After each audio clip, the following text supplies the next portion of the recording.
Welcome back to Rooted and Restored. My name is Lisa Rowe. I'm a licensed clinical social worker, and I am honored to be here with my stepdaughter, Callie, as we walk through maybe what might be a unique podcast for us. Callie and I had an intimate conversation this morning that allowed for what I'm seeing as a breakthrough for her in some areas of her life. And rather than try to be inauthentic and move into the content that we had created for you today, we're just going to allow ourselves to have a conversation on air with our authentic selves being present, and also just naming something before we enter in, because I realize that this could be a very vulnerable space for you.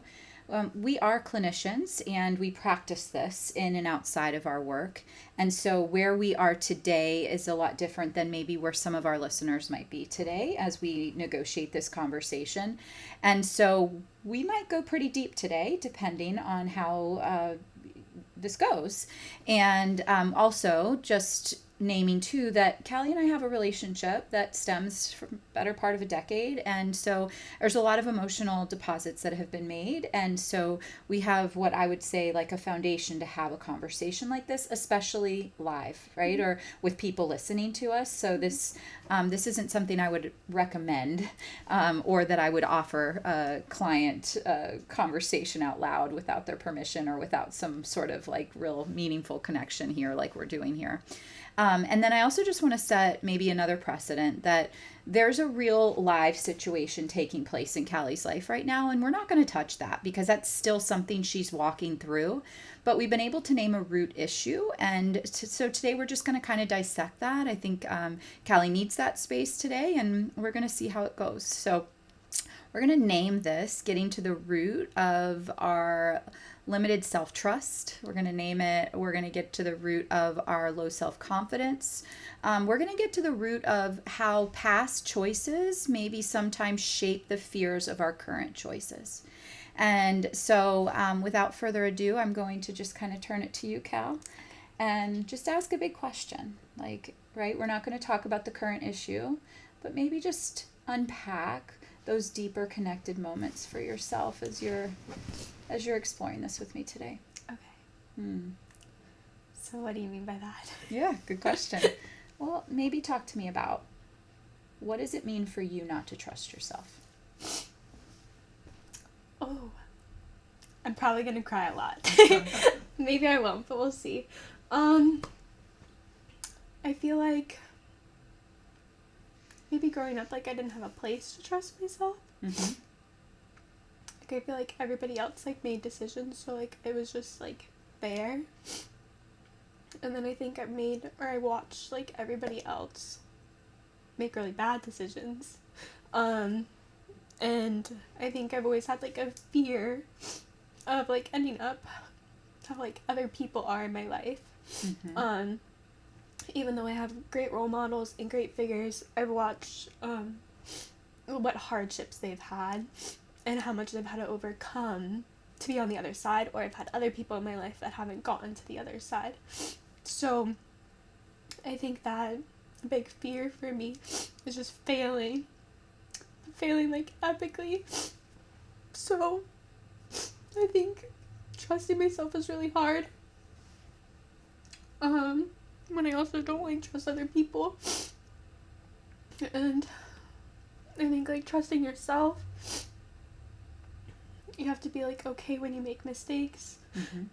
And I think I preach it to my clients all the time that like failure's okay and you can choose to move forward through failure, and I know all those things, but sitting with myself sometimes like it's hard. And I think knowing like you can be a therapist and you can still go through a lot of junk, and we're imperfect humans walking through with like imperfect people too. Absolutely. So I think normalizing that too. Their therapist isn't perfect, Mm-hmm. and they've walked through probably a lot of things that you are walking through, or you have walked through. So I think naming that too is really important. But yeah, so I think that's why it's really hard for me to trust myself. Mm-hmm. Yeah, and I just heard that like there's some maybe precedent on your life because of who you are in the world, and I think people can relate to that, right? Like I'm supposed to be a therapist, so what does that mean, right? To the world, like I should have it together because I'm helping other people. Mm-hmm. And to some degree, yes, you want to have your professional skills. You want to be able to be personally walking through balance, but it doesn't mean you're not human, Mm-hmm. right? Yeah, I think even like in school you learn like self-closure or self-disclosure is like horrible, like Mm-hmm. never to do it. And then I've learned sometimes like with the right clients, like holding that space for them to show them like, oh, I walked through something similar. Mm-hmm. Like especially with kids, they're like, oh, okay, she's not just another adult that's trying to like put me in line, or teach me right or whatever that looks like for them. There's a little bit more like trust that creates in that space. So agreed. Yeah.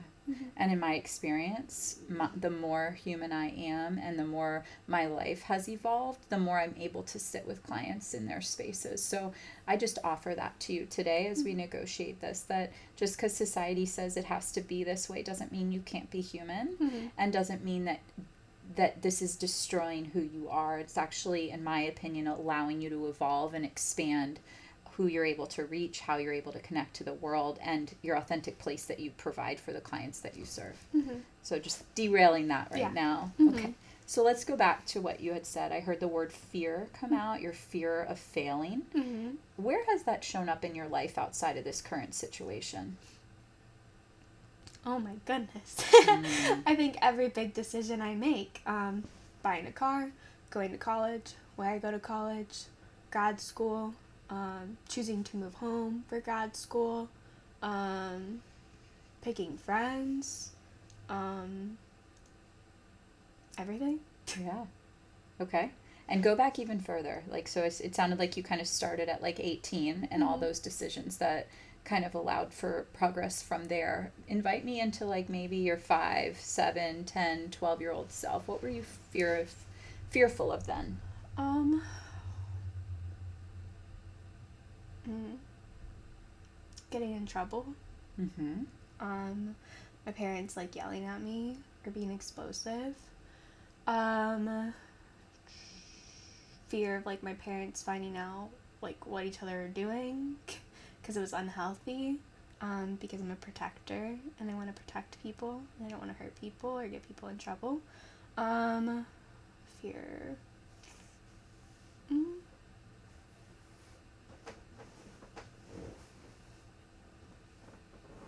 What was gonna happen next? Mm-hmm. I feel like I was very much like on eggshells or like whiplash. Like I didn't know what was gonna happen next or how people were gonna show up for me. Mm-hmm. Because some people weren't very consistent. Mm-hmm. Yeah. Okay. So what does that tell you Mm-hmm. as you think about your fear of failure? That other people in my life were unstable. I was unstable. So I'm fearful of like recreating that. So if we created an equation, Mm-hmm. people of significance in my life were Mhm. unstable, plus my instability Mm-hmm. equals failure.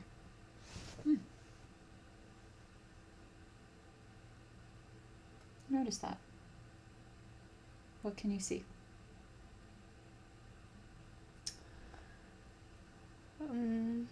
Well, I feel like it's hard too because like I feel like I go to a place of maybe being unstable when like I hide things or like I don't talk about them and then they come up and then like I'm an emotional mess like right now.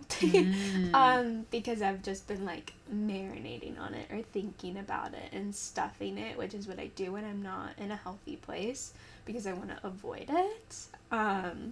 So then when it comes out, I feel like I'm just like chaotic, like I'm all over the place because I just stuffed something for like 5 days or longer, which is not healthy. Still working through it. Mm-hmm. Way better than I used to be.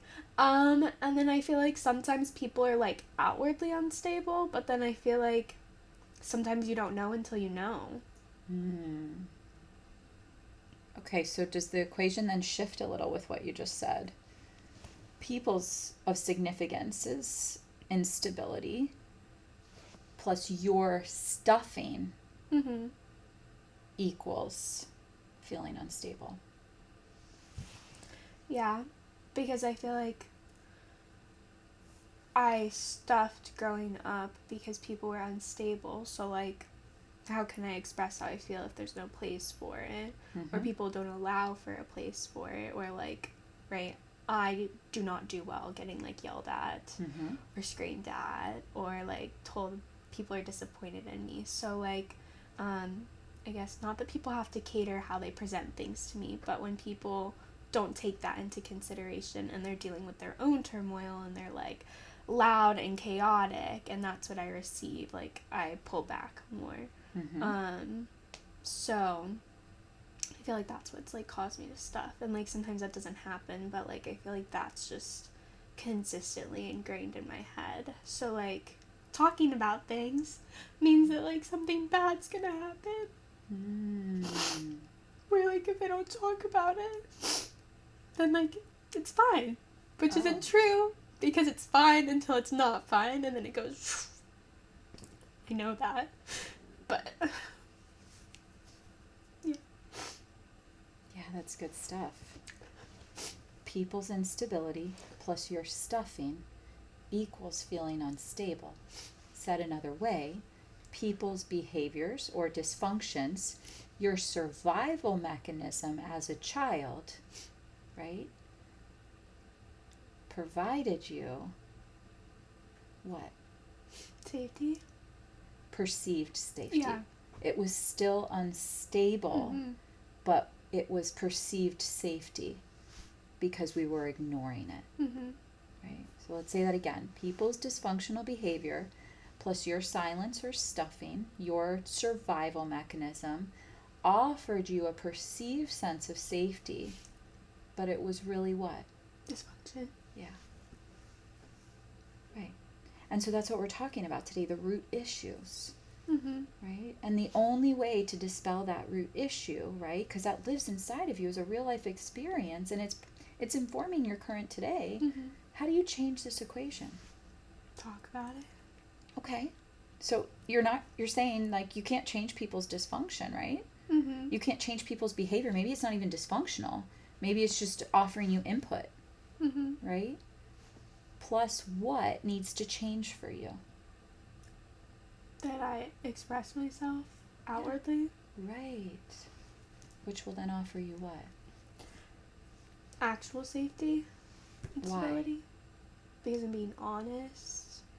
And then, like, the rug's not going to get pulled out from under me because... Oh!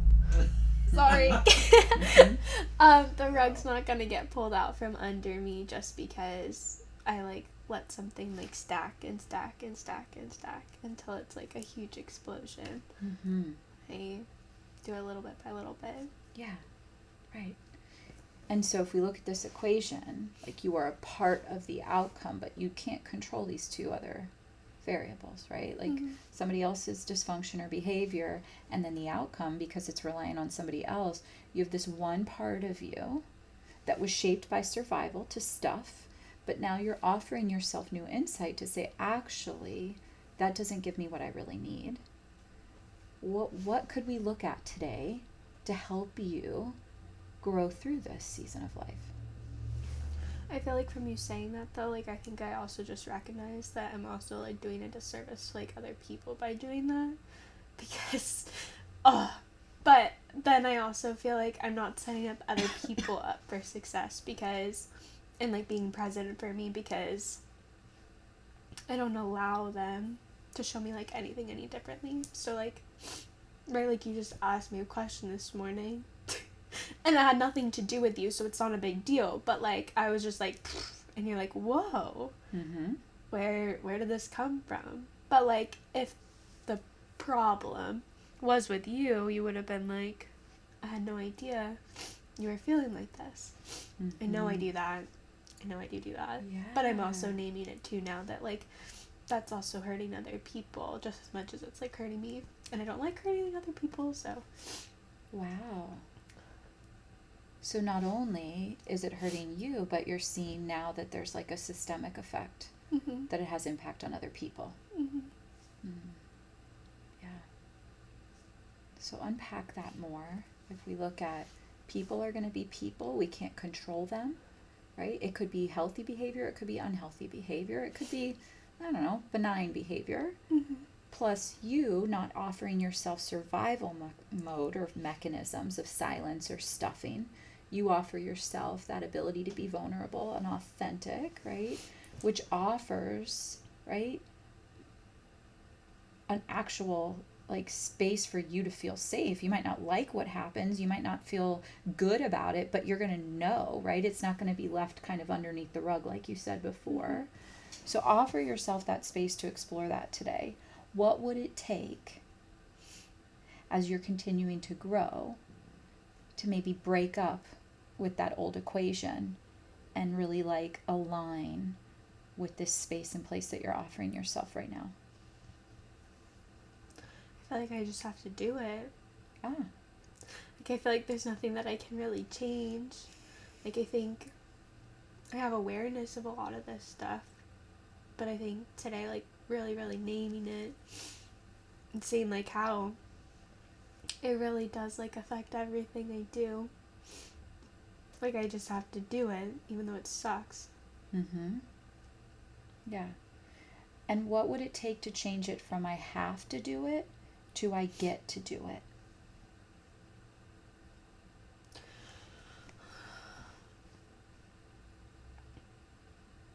I don't think it's fun, so I feel like there's part of me that doesn't want to say I get to do it, but I guess, like, going into a place of, like, I am grateful that, like, I do have self-awareness of stuff, and that I do have the ability to learn some of these things now, instead of learning them when I'm 35 or 40. Mm-hmm. Like you had said that, like, you didn't do this when you were my age, so, mm-hmm. like, I am grateful that I do have space within you and, like, other people in my life to be able to, like, have the hard conversations, even if in the moment I hate them and they're the worst thing in the entire universe, to be able to help me grow, because if not, I would stay in the same space, mm-hmm. and that equation wouldn't have any ability to change or have any awareness for it, or I know it's there, but I leave it because it's protected me at one point, so it's really hard to let it go. Mm-hmm. Because even if you can name it's dysfunctional, it's protected me in my mind for so long. So I think naturally I'll always revert back to that. So being able to have the awareness to say, like, wait, you're going to this space, it's not healthy, what can you do differently? It might be really, really hard to do it, and the outcome might really, really suck, because you can't control other people. But it's learning to be, like, authentic with yourself, so that you're happy with yourself, or you don't hate yourself. Yeah. It offers you a growth mindset, right? If you are aware, right, you can't unaware, can't unlearn something, right? We can pretend or, like, put a blinder up to it, but once you're aware of something, now there's an offering to do something about it. And that's what we do with our clients, right? Is that, like, sometimes it's outside of our awareness. Maybe there was a part of you that understood this equation, but it felt like you just had an aha moment when you said, actually, maybe I understood it here, but I didn't understand that actually the way I'm showing up inauthentically is hurting other people, right? So not only is it hurting yourself, it's hurting those that you care about. That is awareness, right? And now that you know that, it takes you to a whole nother level of healing. You can't unaware. You can't, right? And so it offers you this place to say, I know what the equation looks like if I continue doing my old behavior. I don't have complete clarity of what this looks like if I change my behavior, but I don't want to go back to this. This didn't serve me. This has caused me a lot of pain. This has caused me a lot of complications. This has caused me tons and tons of, like, really hard work in therapy and this sort of thing. What could be available if I said I get to do this? So yeah, some part of us has to say, like, yeah, I have to do this because I want to grow. But then the other part of it is what?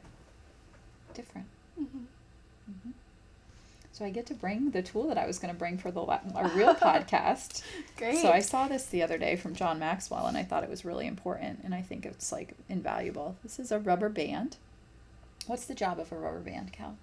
I'm thinking of a hair tie. It's to hold hair together. Mm-hmm. But I guess with anything, it's supposed to hold things together. Yeah. And how does it do its job? It stretches or like expands and then goes back. Mm-hmm. So a rubber band is created. That's when it's doing its job, when it's expanding, right? It's not doing its job when it's like this. It doesn't hold anything together, right? I mean, it's when it's doing its job, to your point, it's holding hair, it's holding paper, it's holding whatever together. So if we think about that as it pertains to your opportunity for growth here, right? And this like have to versus get to mentality. How can we apply the metaphor of the rubber band to your circumstances?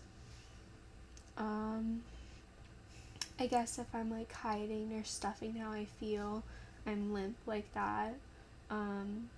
But then if I'm communicating and expressing how I feel, I'm putting the work in. So then it's expanding. Yeah, and as we look at expansion, right? Like this rubber band can only hold maybe whatever it can hold, right? But like when I open it and stretch it, look at how much more capacity it has. Right? What if it breaks? Interesting. What if it does? That's really bad.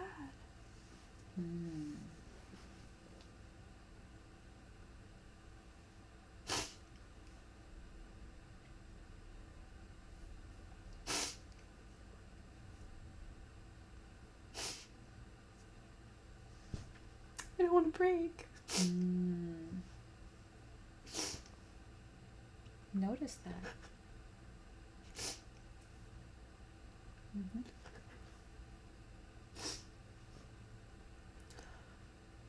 Notice. Where did your mind just go right there?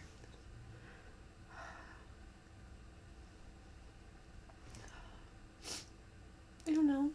I feel like things have broken me before and I've come back. But it's really hard. And I don't want to keep breaking. But I know that like you break, you grow, and you evolve. That's really scary. And it's hard. And I just feel like I want like consistency. I don't want all of this. Do you think is why it's like really hard for me to say like yes to things when they're like hard or scary, like with work or different things, because then it can go like this. I don't like that. And informing yourself, why don't you like that? That's what it felt like growing up. Yeah. But life can't just go like this. Why not? Because in order to have like high highs, you have to experience low lows. I feel like maybe you get bored and things would become stagnant. I feel like to me that doesn't sound bad. But I feel like outward looking in, people say that's bad for things to just always be like normal. Maybe that's not part of life. It's not practical. Yeah, not in our humanity. We desire to grow, to evolve, right? It's why, look at how we go through school, right? We would just read the same book all 12 years in elementary, middle, and high school, right? If we didn't desire to get better and grow and evolve in our humanity, right? As you apply that kind of understanding, what if you read the book the same every single year? What if you read I Love to Jump in 12th grade after you read it in kindergarten and for all 13 years? What would happen? You get bored. And what else? You wouldn't grow. No. Would you even know what your potential was? No. Would you even understand what like your purpose is? No. How do we find those things? Failing. How else? Trying new things. I mean, it doesn't necessarily mean when you try something new that you're going to fail at it. You can do really good and, like, thrive through it. So. Yeah. So, let's apply what you just said. Oftentimes, whenever I bought flowers, the rubber band is around the bottom of it. And if I leave the rubber band on, what happens to those flowers? They stay together. Yeah. Right. And when they stay together, what do they look like in the vase? Good. Okay. Sometimes. Or, like, well, I guess you can't rearrange them. Like, they come with how they, like, are sold. So you can't move anything around if you want to. Yeah. Okay. So stay with. So you can't rearrange it. Okay. They stay together the way somebody else put it together. And that rubber band is held really tight. Okay. So if we want to go with that theory that what if it breaks, what happens when you break the rubber band and allow the flowers to come apart? You have the opportunity to, like, rearrange them. So even if this sucker breaks, what's possible? You can choose to, like, rearrange stuff the way that you want to. Or it doesn't. You still have the flowers. You still have the vase. You still have the water. You just have to. It just looks different.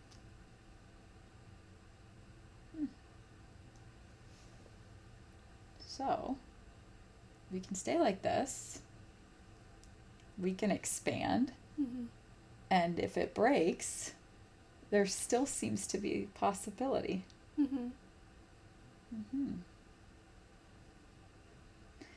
But the reality is, this mentality requires emotional maturity, right?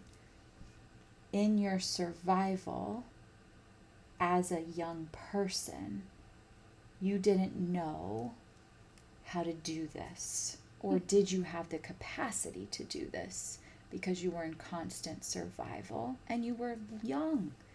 This would have meant talking out. This would have meant speaking up for yourself. This would have meant crying. This would have meant asking for your needs to be met, when in your circumstances might not have made any, it might have made it more difficult for you. It might have made it more dangerous. It might have made it more unsafe. And so you adapted to this mentality. This takes emotional maturity, right? As you're developing into this. And who taught you how to do this? You. Right. Right. And how much practice would you say you've actually had with it? A handful of, like, hard events. But, like, in the span of my 25 years of life, like, not as much as, like, somebody that was taught it, like, in childhood. Right. It didn't have to go through survival like this, right? Like, there are 3-year-olds that are learning to do this right now, right? There are 5-year-olds that are learning to do this right now.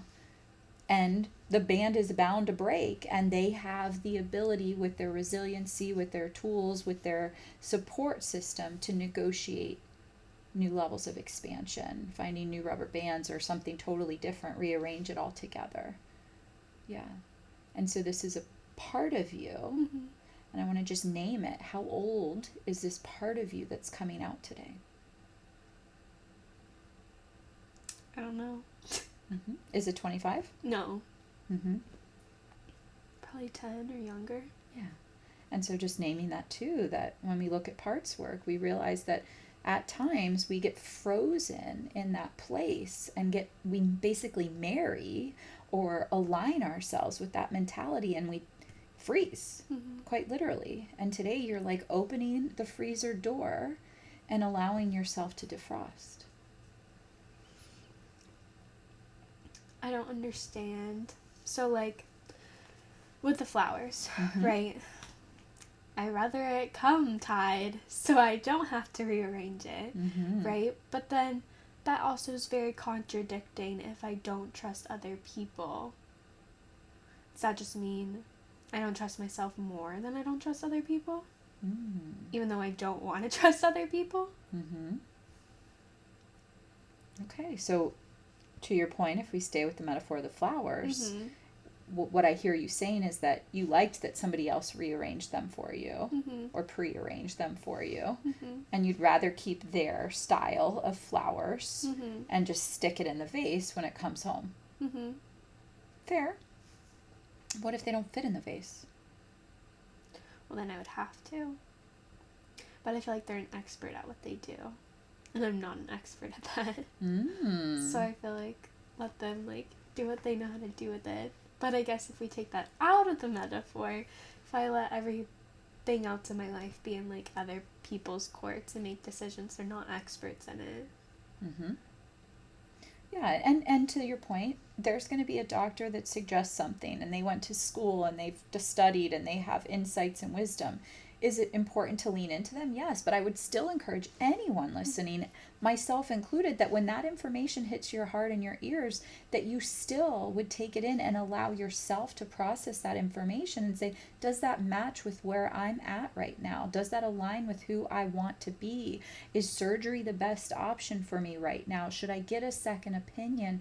Allowing yourself to walk through that discernment process, because you are your best friend. You are the best advocate for yourself. You are the person that knows yourself better than anybody else. And what if I told you that a 13-year-old put those arrangements together at Publix? What would you say? They did a really good job with it. Yes. Yes. But would you call them an expert? No. No, they just know how to like listen to directions and put something together that you buy for $30. But then it's weird that I'm like giving other people so much power if I don't trust people. Doesn't make sense. We go back to that equation. People's dysfunction required a reaction from you that led to that instability. You have constantly been looking at people your whole life, right? And your actions were a reaction to their action. Did I say that right? Your reaction was to their action. So that means you've been giving other people power your whole life. I have power. What is that? I have power. And how do you find that? How do you expand? How do you use that? Trust in myself. Mm-hmm. But that's really hard. Yeah. Mm-hmm. But if we're looking at that 3-year-old who is learning to dance for the first time, and they go to their first dance class and they ask them to stand on one leg, and this is really new motor development for them, and they do it, what happens? People cheer for them, or they're really excited, or they're really happy about it. Mm-hmm. And what's that little 3-year-old likely to do again? Try it again. Yeah. That's how trust is built within ourselves. Taking those risks, taking those chances, not stuffing and sitting in silence, but allowing ourselves to express ourselves, to take the next step, to continue expanding even when it doesn't feel natural, right? Because tomorrow you'll be able to stand on one leg because you just did it at dance practice. That maybe the flower arrangement that you do is more beautiful than anything you've ever seen. Or it matches the vase or the room arrangement or whatever.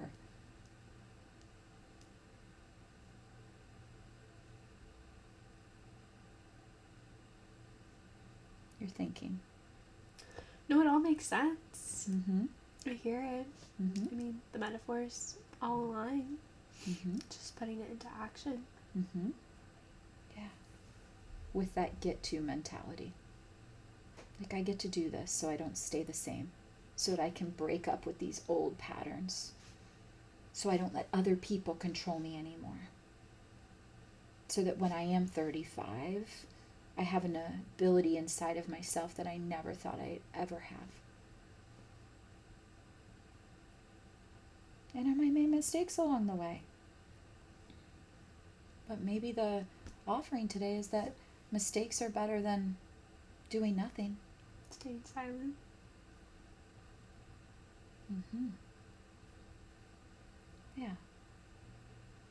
So maybe as we begin to close, which by the way, thank you for allowing us into your space today, maybe just offering, like, the beginning of this conversation, you were really, coming off of a conversation with me, and now we've kind of broken this down a little bit, gotten to the roots, maybe offered ourselves some understanding. Maybe, like, just allow us, like, into, like, where are you now, having started with pretty emotion, and, like, what are you going to take away with you? I think taking away that I have power and I have the ability to make decisions in my life, even if they're really hard, and I get to be able to make decisions, and it's okay to fail, or it's okay to try something new, and it might turn out really well, or it might not, but it's the ability to be able to grow through those experiences. And hiding myself or hiding how I feel and not being vocal doesn't protect me. It's a defense mechanism. Childhood wounds. It's always going to be there, but learning to be aware of it and trying to steer clear of it is really important. Yeah. Okay. And I mean, your eyes look a lot less glazy and this sort of thing. Where are you at right now as you get ready to wrap up this recording? I don't feel like I'm gonna cry again. Okay. So, that's good. I feel like I got a lot of it out. I think for me personally, I know, like, I needed to talk about this. Like, I've been trying to get into my therapist for 3 days, and I was supposed to see her on Thursday.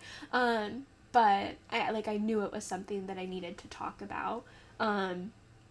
Did I do it right when I needed to talk about it? No. I let it sit, and I stuffed it until I got to a place where I was like, oh, like, my foot was tapping, like, I need to talk about it now.